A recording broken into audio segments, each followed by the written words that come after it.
నమస్తే, welcome to 99 TV. Prime minister Narendra Modi చాలా బలమైన సందేశం ఇచ్చారు. Terror and talks can't go hand in hand, water and blood can't float together.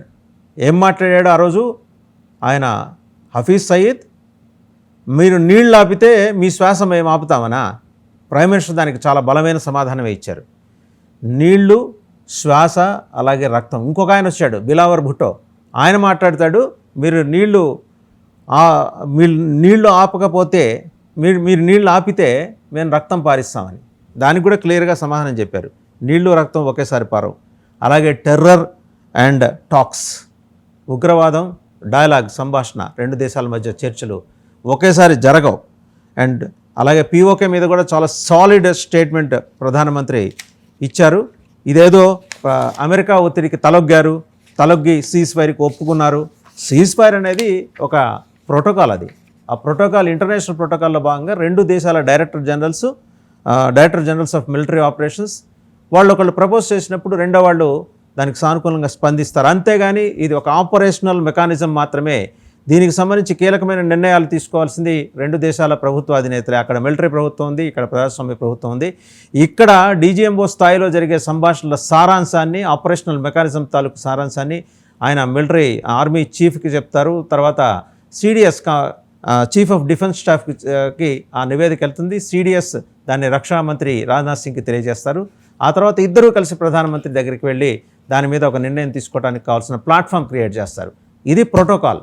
International protocol ప్రకారం భారతదేశం పాకిస్తాన్ నుంచి వచ్చిన సీజ్ ఫైర్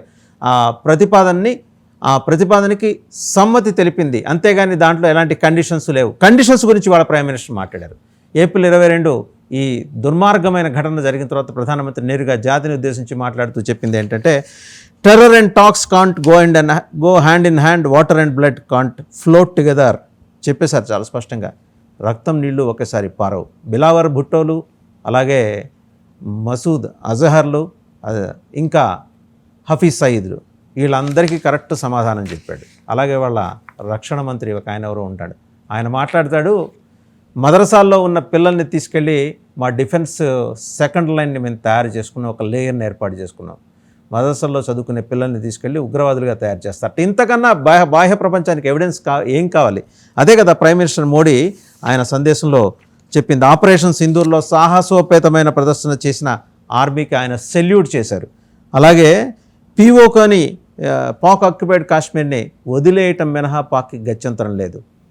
చాలా క్లారిటీ ఇచ్చారు. ఎక్కడ మనం వదిలేసుకుంటున్నామేమో, ఒక అద్భుతమైన అవకాశాన్ని మనం విడుచుకున్నామేమో అనే సందేహం వచ్చింది కదా చాలామందికి, కొన్ని కోట్ల మందికి. ఆ సందేహాన్ని పటాపంచలు చేశారు. సైనికుల సాహస పరాక్రమాలని దేశ మహిళలకై అంకితం చేశారు. పాక్లోని ఉగ్రవాద స్థావరాలు, శిబిరాలు ధ్వంసం చేసిన విషయాన్ని ప్రస్తావిస్తూనే ఉగ్రదాడి తర్వాత దేశం ఒక్కటిగా నిలిచిన వైనాన్ని మోడీ గుర్తు చేశారు.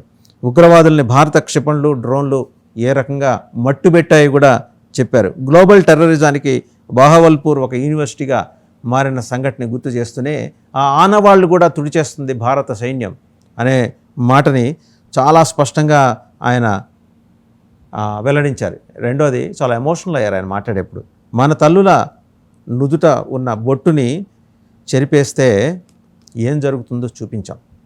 ఇది ఒక శాంపుల్ మాత్రమే. రైట్. ఇప్పుడు ఒక్కో ఉగ్రవాది మాట్లాడిన దానికి ఏ రకంగా ఆయన ఎంత డిప్లొమాటిక్గా సమాధానం ఇచ్చారో చూద్దాం. హఫీజ్ సయీద్ ఏం మాట్లాడాడు? మాకు ఇండస్ వాటర్ ట్రీటీని సస్పెండ్ చేసి మాకు వాటర్ ఆపేస్తే మీ శ్వాస ఆపుతామన్నాడు. 78 ఏళ్ళు 80 ఏళ్ళు ఉంటాయి ఆయనకి. తిండి లేకపోయినా, నీళ్ళు లేకపోయినా రోజుల తరబడి బతుకుతాడు, కానీ ఆ ఆస్మాకి మందు లేకపోతే బతకలేడు. ఆయన మన శ్వాస ఆపుతాడా? దానికి సమాధానం ఇచ్చాడు. Water and terror they can't flow together. Bilawal భుట్టోకి చెప్పాడు, మీరు నీళ్లు ఆపేస్తే, సింధు నదీ జలాలు ఆపేస్తే అక్కడ మీ రక్తం పారుతుందన్నాడు. నిజమే, మేము నీళ్ళు ఆపితేనే మీ రక్తం పారుతుంది, అంటే ఈ ఉగ్రవాదుల రక్తం పారుతుంది, అది చెప్పారు. బట్ మంచినీళ్ళును చెడు రక్తం ఒకేసారి కలిసి ప్రవహించవు అని చెప్పి చెంపపెట్టులాగా సమాధానం ఇచ్చారు ప్రధానమంత్రి నరేంద్ర మోడీ. అండ్ భారత సైన్యం సాహస పరాక్రమాలని ప్రస్తుతించి ఇవన్నీ కూడా భారతీయ మహిళలకి అంకితం చేశారు. అలాగే మా తల్లుల బొట్లు చెరిపేస్తే సహించం, దాని ప్రతీకారం ఎలా ఉంటుందో చేసి చూపిస్తామన్నారు. పీఓకే మీద వెనక్కి తగ్గాల్సింది పాకిస్తాన్ మాత్రమేనని స్పష్టం చేశారు. మూడు పాయింట్లు ఆయన అండర్స్కోర్ చేసి చెప్పింది. Terrorism and talks they cannot go together. ఉగ్రవాదం అలాగే రెండు దేశాల మధ్య చర్చలు రెండు ఒకేసారి నడవు. రెండు ప్యారలల్ లైన్స్, అవి కలవు నడవు. నువ్వు ముందర ఉగ్రవాదం ఆపేస్తే తర్వాత చర్చలకు సంబంధించి ఇవాళ డైరెక్టర్ జనరల్స్ మిలిటరీ ఆపరేషనల్ ఆధ్వర్యంలో జరిగిన వాటిని చర్చలను just operational exchange of observations of the respective countries. వాళ్ళ వైపు వాళ్ళు ఏం చేశారు, బ్యాటిల్ ఫీల్డ్లో ఏం జరిగింది, వీళ్ళ వైపు బ్యాటిల్ ఫీల్డ్లో ఏం జరిగింది, దాన్ని కేవలం ఎక్స్చేంజ్ ఆఫ్ ఇన్ఫర్మేషన్ మాత్రమే డీజీఎంఓ స్థాయిలో జరిగేది. ఆ నోట్స్ పట్టుకొని next chief of defence staff army protocol ప్రకారం, మిలిటరీ ప్రోటోకాల్ ప్రకారం దాన్ని రక్షామంత్రికి ఇస్తారు. ఇద్దరూ కలిసి మరొక నివేదిక తయారు చేసి ప్రధానమంత్రికి, హోంమంత్రి సమక్షంలో ప్రధానమంత్రికి అందజేస్తారు. ప్రధానమంత్రి ఒక నిర్ణయం తీసుకొని రాష్ట్రపతికి తెలియజేసిన తర్వాత యుద్ధ ప్రక్రియ మరి త్రివిధ దళాలకి అధిపతిగా సుప్రీం కమాండర్ రాష్ట్రపతి కాబట్టి రాష్ట్రపతి గారి ఆదేశం మేరకు యుద్ధ ప్రకటన వెలువడుతుంది. అంటే ఇది నేరుగా మేము యుద్ధం చేయబోతున్నాం, మేము యుద్ధానికి రెడీ అని నేరుగా చెప్పడం కాదు, పరోక్షంగా చెప్పారు. చివరి ఛాన్స్ పాకిస్తాన్కి ఇచ్చారు ప్రధానమంత్రి నరేంద్ర మోడీ. నువ్వు మారి రోగ్ స్టేట్ నుంచి మామూలుగా నార్మల్ స్టేట్లోకి రా, నార్మల్ స్టేటస్ చూపించు, వీఆర్ నార్మల్ అని చూపించు. చిన్నపిల్లల్ని తీసుకెళ్లి ఉగ్రవాద శిబిరాల్లో చేర్చి వాళ్ళకి చేతులకి 4 తుపాకులు ఇచ్చి బార్డర్లో నుంచోబెడతామని చెబుతున్న పాకిస్తాన్ ప్రభుత్వం యొక్క సిగ్గుమాలినతనాన్ని ఎక్స్పోజ్ చేశారు. పాకిస్తాన్ న్యూడిటీని ఎక్స్పోజ్ చేశారు. బహుశా ప్రపంచ చరిత్రలో ఇంతకన్నా దౌర్భాగ్యం, దరిద్రం ఏ దేశానికి పట్టవేమో. అది మనం ఈరోజు చూసాం. 71 వార్ గురించి చూడనోళ్ళు, ఆ టైంకి పుట్టనోళ్ళు చాలామంది ఉన్నారు. బట్ వార్ లైక్ సిచ్యుయేషన్ ఎలా ఉంటుంది, 71 నాటి కన్వెన్షనల్ మోడ్ ఆఫ్ వార్కి ఈరోజు టెక్నాలజికల్ అడ్వాన్స్మెంట్తో తర్వాత జరుగుతున్న వారికి మధ్య తేడాని ప్రస్ఫుటంగా మోడీ ప్రకటించారు. యుద్ధం చేయకపోవటమే ఒక పెద్ద యుద్ధం అనే విషయాన్ని కూడా స్పష్టంగా ప్రపంచానికి మేనిఫెస్ట్ చేశారు, ఆవిష్కరించారు.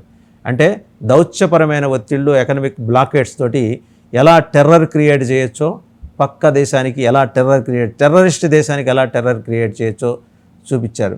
మహాకాలుడు భూతాలకి ఎలాంటి ఫ్రైటనింగ్ అట్మాస్ఫియర్ క్రియేట్ చేయగలడో ఇలాంటి రాక్షస గణాలకి నరేంద్ర మోడీ అది చేసి చూపించారు, ఆ ఫ్రైటనింగ్. అందుకనే ఈ మసూద్ అజహర్లు, అలాగే హఫీజ్ సయ్యద్ లిక్వీలు అండ్ అలాగే దావుద్ ఇబ్రహీంలు ఒక్కసారిగా కలుగు బయట మంట పెడితే కలుగుల్లోంచి ఎలుకలు బయటికి పరిగెత్తుకొచ్చినట్టు బయటకు వచ్చారు. 26 మందిని చంపి వికటాట్టహాసం చేస్తూ వెళ్ళిన వీర ఉగ్రవాదులకి వాళ్ళ శవాల పేటికలను మోసిన సైన్యం తాలూకు న్యూడిటీని ఎక్స్పోజ్ చేశారు.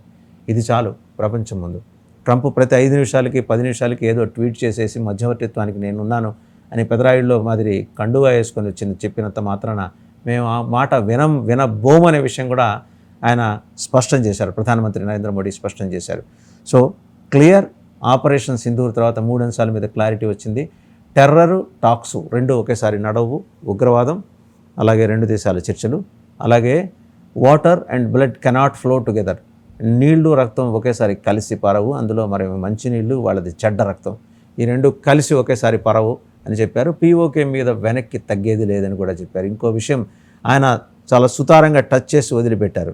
ఉగ్రవాదాన్ని ఎలా అంతమొందించాలో దానికి గల రూట్ మ్యాప్ ఏంటో భారతదేశం దగ్గర ఉంది.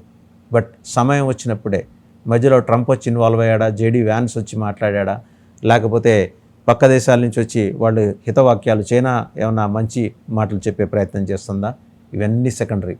ప్రైమరీ ఏంటంటే ప్రైమరీ కన్సర్న్ ఆయనకి భారతీయుల రక్షణ.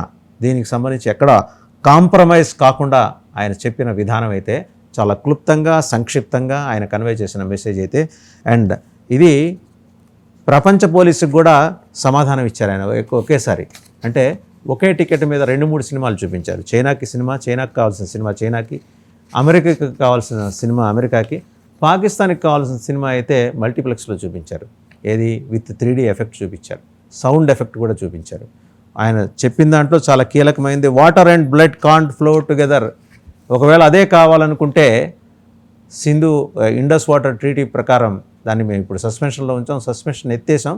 అప్పుడు మీ చెడ్డ రక్తం మా సింధు నది నీళ్లలో కొట్టుకుపోతుందని కూడా చెప్పారు. అంటే మీ పుచ్చలు ఎగిరిపోతాయని ఉగ్రవాదులకి పరోక్షంగా స్పష్టం చేశారు. ఉగ్రవాదాన్ని జేబులో పెట్టుకొని దానికి మిలిటరీ యూనిఫామ్ వేసి మరీ కుట్టేసి నడుస్తున్న పాకిస్తాన్ ఆర్మీ జనరల్స్కి కళ్ళు బైర్లు కమ్మేలాగా సమాధానం చెప్పారు.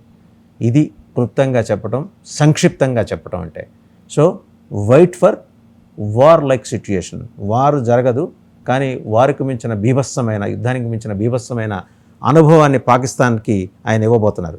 వేచి చూడండి.